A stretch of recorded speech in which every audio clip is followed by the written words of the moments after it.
Feathers and Ash, Part 2, The Reckoning of Steam. Feathers and ash, two worlds collide, where steam meets sky and truth can't hide if the Kai shoved himself through the chaos of shouting workers and found his father wrestling with the heavy diving apparatus. Marcus was already half-suited, his arms thrust through the leather sleeves while Jenkins and O'Sullivan fought to secure the brass fittings around his torso. Bloody hell, this collar's jammed. The heat's warped the metal. Leave it. Just get the helmet sealed and the airline connected. We don't have time for perfect fits. Steam hissed from the surface pump as Thompson frantically shoveled coal into its firebox, the pressure gauge needle dancing wildly in the red zone. O'Sullivan was hauling explosive charges from a wooden crate, his hands shaking as he checked each iron container of cooling compound. Chief, the temperature readings are going mad. We've got maybe an hour before this whole thing blows. Marcus's calloused hands were steady as he gripped the heavy copper helmet, ignoring the pandemonium around him. We've got to move. Secure that air hose now. If that pump fails, I'm a dead man. He inspected the underwater explosive charges, the iron containers of cooling compounds needed to cap a runaway thermal vent. Father, wait. Kai pushed through the crowd of laborers. The birds, they behave strangely for 3 days. The gannets cannot catch fish in that precise area. Something affects the water column, altering the thermal stratification. Not now, Kai. We possess perhaps an hour, maybe two, before this eruption goes catastrophic. The entire seafloor could collapse. But the birds indicate something about the water temperature layers, if you descend without understanding the heat inversion. Marcus grasped his son's shoulders, the brass diving gloves cold against Kai's skin. Son, I've practiced this science for 20 years. Steam pressure and mechanical principles, not bird observation. His voice softened slightly. Remain with your mother. Care for the family if... He left the sentence unfinished. As the Prometheus moved into position, the sea began to turn. The familiar blue-green water bled into an ominous rust red, churning with minerals from the depths. Ghostly columns of steam rose from the surface, a thick, unnatural fog that reeked of sulfur and made eyes water. Gads almighty. Henley, the ship's carpenter, shouted, stumbling across the deck. The ship lurched as heated currents slammed against the hull, causing it to rock unpredictably despite the calm surface. Metal fittings groaned, expanding and contracting with the rapid temperature shifts. Condensation from the sulfurous steam made every surface treacherous. Port side temperature just spiked to 180 degrees. The whole sensors are going mad. Matthews yelled from the thermal monitoring station. A sharp crack echoed across the deck as the main pressure gauge exploded, spraying brass fragments. Take cover. Jenkins shouted, but it was too late. Scalding steam from a ruptured pipe caught young Davidson's arm, and he cried out, clutching skin that was already blistering. Get him below. Fetch the medical kit. O'Sullivan barked. Through the mineral-rich fog, the crew glimpsed the disturbed marine life. Bioluminescent lanternfish swarmed near the surface, their lights flickering frantically. A massive grouper, a bottom dweller, thrashed desperately in the oxygen-poor heated water. Never seen fish act like that before. Thompson pointed over the rail. The winch cables holding the diving equipment began to sing with tension as the metal stretched in the heat. We're losing cable integrity. The cables are stretching beyond safe limits. Jenkins warned, sweat beading on his face. Kai crouched behind a stack of coal sacks, his heart hammering. He'd slipped aboard during the chaos at the harbor, a stowaway hidden among the cargo. No one had noticed a 17-year-old boy scrambling over the rail. His father would descend first, as always, first to face the superheated water, first to place the explosive charges, first to operate the cooling apparatus. The acrid smell of sulfur grew stronger, mixing with coal smoke and tar. Visibility dropped to mere yards as the unnatural fog thickened, forcing the crew to shout to be heard across the deck. Kai couldn't dismiss the image of the gannets, diving repeatedly, emerging empty and disoriented. What if the temperature layers weren't positioned where the instruments indicated? Deep beneath the Prometheus, Marcus worked his way down the brass ladder inside the diving bell, his copper diving helmet, a familiar weight on his shoulders. The bell itself was a marvel of engineering, 8 feet of hammered brass with thick glass observation ports, an intricate system of valves that maintained air pressure as it descended. A low, constant hiss from the air valves filled the space. Fresh air was pumped down from the surface through a thick, rubber-lined tube, while a second valve system hissed as it released spent air, creating a constant circulation. At 30 feet, Marcus activated the bell's ballast system, allowing measured amounts of seawater into the lower chamber to control his descent rate. The speaking tube, a copper pipe running parallel to the air hose, carried his voice to Jenkins on deck with remarkable clarity, though every word echoed with a metallic ring. How's the pressure, Chief? Jenkins's voice crackled through the speaking tube, betraying none of the chaos around him. Holding steady at 40 feet. Equalizing pressure now. Jenkins nodded to O'Sullivan, who was frantically trying to cool the overheating air pump with buckets of seawater. The diving master's calm facade never wavered, even as he watched another crew member slip on the condensation-slicked deck. That's not gonna hold it. Jenkins called over the hissing steam. What else have we got? O'Sullivan shouted back, sweat streaming down his face. Redirect the steam line. Bent it overboard instead of through the housing. Marcus adjusted the air valves in his helmet, feeling the familiar sensation as the internal pressure matched the surrounding water. His diving suit was a masterwork of Guild-Age engineering layers of oiled canvas and rubber, with brass joints at every articulation point. A heavy collar connected the suit to his helmet, requiring 2 men to seal it properly. Lead weights distributed around his waist and boots kept him properly oriented, while an equipment belt carried the tools of his dangerous trade: a brass-handled diving knife, an emergency air reserve, a thermal lance, and the 4 mercury-triggered explosive charges needed for sealing thermal vents. For buoyancy control, an emergency ballast system. Jenkins glanced at the shattered pressure gauge, its brass fragments glinting on the deck, then back at the speaking tube. His voice remained steady, professional. The water's running a lot hotter than it should be. The instruments aren't keeping up. Something's wrong with the fish behavior down here. Marcus's voice crackled through. What kind of wrong? The heat inversion had transformed the underwater world into an alien landscape. Where cold, clear water should have provided perfect visibility to the seafloor, Marcus found himself moving through layers of superheated liquid that created shimmering mirages and false depths. Lanternfish are swarming to the surface. Schools of fish that normally inhabited the deep heat zones now swam in confused circles near the surface, their silver scales flashing as they tried to find the temperature gradients they depended on for navigation. Marine life was in complete disarray. Bottom-dwelling crabs scuttled frantically, their shells already beginning to redden from the searing water. Kelp forests, meant to thrive in the cooler upper layers, now hung limp and bleached, while deeper corals found themselves in frigid currents that threatened their survival. As he descended deeper, something caught his eye in the murky depths, jellyfish drifting past the diving bell's brass frame. But these weren't the usual small, translucent creatures he'd grown accustomed to seeing during routine dives. These specimens were massive, some with bells nearly 3 feet across, their tentacles trailing like ghostly ribbons in the heated water. Jellies. Never seen them this size before. The heat inversion had created perfect conditions for their explosive growth. Where they normally struggled to find sufficient nutrients, the churning waters now brought deep-sea minerals and plankton into their feeding zones. The creatures moved with an unsettling purpose, all drifting in the same direction toward the volcanic vent below. Their normally clear bodies pulsed with an inner light, as if the thermal energy was charging them with some unknown power. Jenkins, are you getting this? The marine life down here, something's changed them.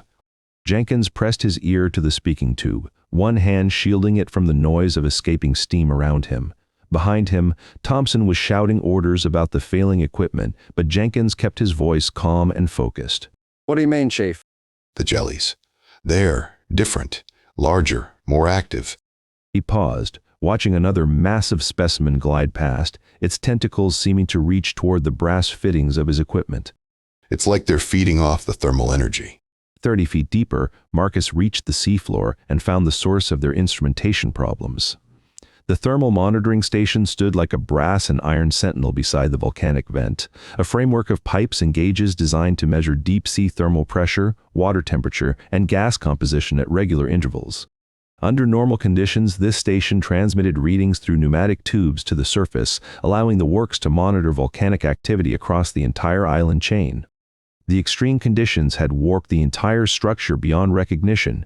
Temperature strain had twisted the brass pressure gauges, each calibrated to measure thousands of pounds per square inch into abstract sculptures. Mercury thermometers, designed to read up to 200 degrees, had burst. Their silver contents now coated the twisted metal framework like metallic ice. The station's most critical component, a seismograph that detected underground tremors, lay shattered beneath a collapsed section of the monitoring platform. Without its readings, the surface crew was operating blind, unable to predict when the volcanic system might reach critical failure. The whole bloody system's wrong. Our charts are useless down here. Marcus struggled to reach his equipment pack, containing 4 mercury-triggered explosive charges specifically designed for underwater demolition work. Each device was a masterpiece of precision engineering, a brass housing containing a measured quantity of dynamite with a mercury switch that would detonate when subjected to the crushing pressure of a controlled implosion. The triggering mechanism was elegantly simple. A glass vial of mercury connected to a spring-loaded striker pin ignited the charge. As the explosive was placed correctly and the surrounding structure began to collapse, increasing pressure would force the mercury through a calibrated opening, completing an electrical circuit. This allowed for precise timing. The explosives would detonate in sequence as the thermal vents walls collapsed, ensuring maximum effectiveness in sealing the volcanic opening. Above, the Prometheus rocked violently as superheated steam began erupting around the ship. The carefully planned operation was falling apart. Chief, the ship's seismograph is going mad. Massive pressure buildup detected. The hull sensors are reading vibrations like the whole seafloor is about to blow. O'Sullivan's voice came through the brass speaking tube, tight with panic. Marcus could see it happening around him, fissures opening in the volcanic rock, scalding water shooting up in violent geysers that created their own weather systems of steam and pressure. The vent was building toward an eruption that would devastate the entire island chain, and the inverted thermal layers made it impossible to predict where the next rupture would occur. Getting the mercury charges ready. I'm going to try to collapse the primary vent before it goes critical. He struggled to position the explosive devices in the superheated water, but his diving lines became tangled in the twisted metal of the damaged monitoring station. The warped brass fittings had been reformed into jagged spikes that caught his equipment like grasping fingers, while the collapsed framework created a maze of obstacles between him and the vent opening. My air hose is compromised. The heat's beyond what the equipment can handle. He reported through the speaking tube, feeling the first drops of scalding water seeping through the damaged seals in his diving suit. The rubber gaskets were beginning to fail under the extreme thermal stress, and he could feel his brass helmet growing uncomfortably warm as the metal conducted heat from the surrounding water. The sea around the worksite churned with unnatural violence. Currents moved in impossible directions, hot water sinking while cold rose, creating whirlpools and pressure gradients that threatened to tear apart any equipment that entered them. Then the speaking trumpet crackled with desperate voices from the diving operations. Chief, our temperature readings don't match what you're seeing down there. The hot water should be at the bottom, but you're reporting heat near the surface. Marcus, abort your descent. Something's wrong with the water layers. They're upside down.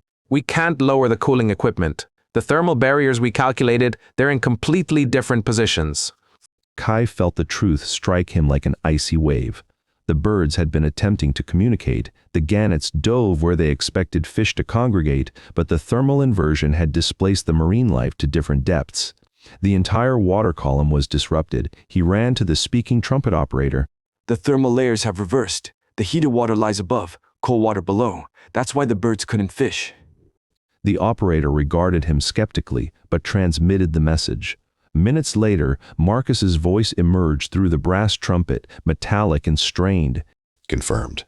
Thermal inversion verified. I'm recalibrating my approach. It was too late.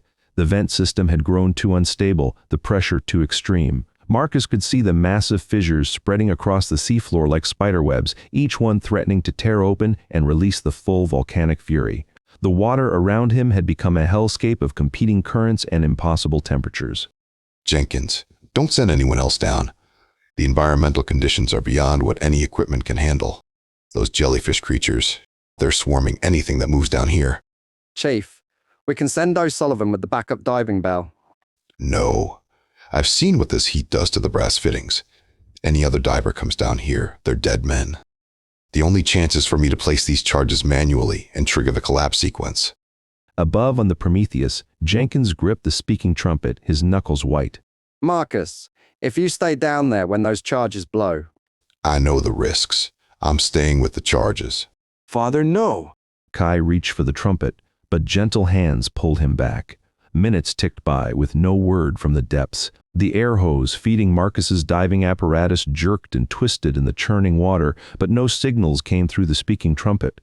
Kai's mind raced with terrible possibilities, his father trapped by the twisted monitoring station, his equipment failing under conditions no engineer had ever imagined.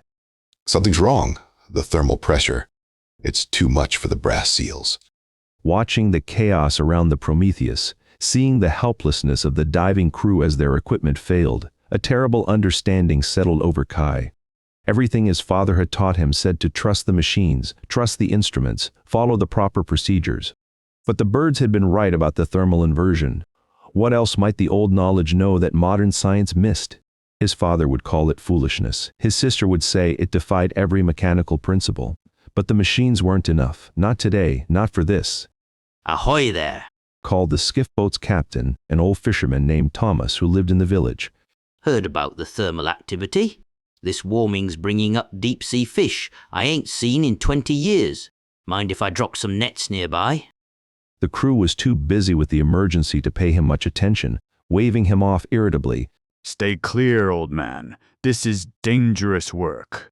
Kai slipped over the Prometheus's rail and dropped silently into Tomas's boat. Boy, what in blazes?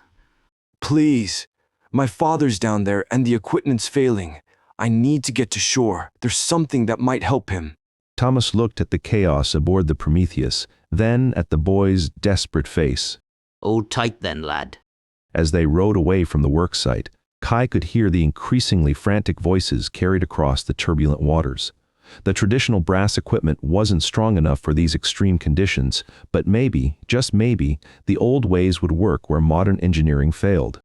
Wait for me. Kai called to Tomas as the boat scraped against the village pier. I'll be back in minutes. There's something I need. He sprinted toward the cottage. In the workshop, his mother kept the old fishing gear, including the traditional waterproof suit his grandfather had worn. Bird feathers from dozens of species, carefully layered and oiled with whale fat and tree sap, sewn into a flexible second skin that could turn aside the coldest depths. What are you doing? Elena appeared in the doorway as he pulled the ancient suit from its cedar chest. Father's in trouble. The diving apparatus isn't made for this kind of thermal shock. He wrestled with the suit's complex fastenings. The leggings and arm pieces went on first, their weight and texture a revelation. Unlike his father's rigid brass and canvas gear, this feathered material seemed to breathe, the oiled feathers shifting to form a flexible barrier with his every movement. The chest piece, a web of a dozen intricate ties and clasps, proved impossible. His fingers, numb with adrenaline, fumbled and shook, defeated by the complexity. The bird's feathers, they're designed by nature to handle temperature extremes. Elena stepped forward, her face pale. Put that back. That suit, it killed your grandfather. Kai froze. What? He went too deep, stayed down too long. The suit brought him back, but... She touched the feathered sleeve gently. The old ways exact their own price, Kai. This isn't just clothing. What do you mean? The birds gave their lives for these feathers. The whales gave their oil. The suit remembers their nature, but it might remember too well. Her voice dropped to a whisper. Your grandfather spoke of dreams afterward, of flying underwater, of forgetting he needed to breathe air. Kai met her eyes. And father will die if I don't try. Elena was quiet for a moment and then began helping him with the suit's intricate bindings. The chest piece goes on first. Feel how the feathers align with your heartbeat. That's deliberate. Your grandfather said it helped the suit learn your rhythm. As she worked, she continued. If you feel yourself changing too much down there, if the suit starts making you think like a bird instead of a boy, you surface immediately. Promise me. I promise. This has been Feathers and Ash, written by Philip Gray. Digital narration by Chatterbox TTS. Title song, When Birds Fall Silent, by Rose and Eden. Lyrics co-written by Philip Gray and Suno. Music composed and produced using Suno. Published by Pleased Reader. An imprint of Ostlage. Copyright 2025 by Philip Gray. Production copyright 2025 by Ostlage. All rights reserved.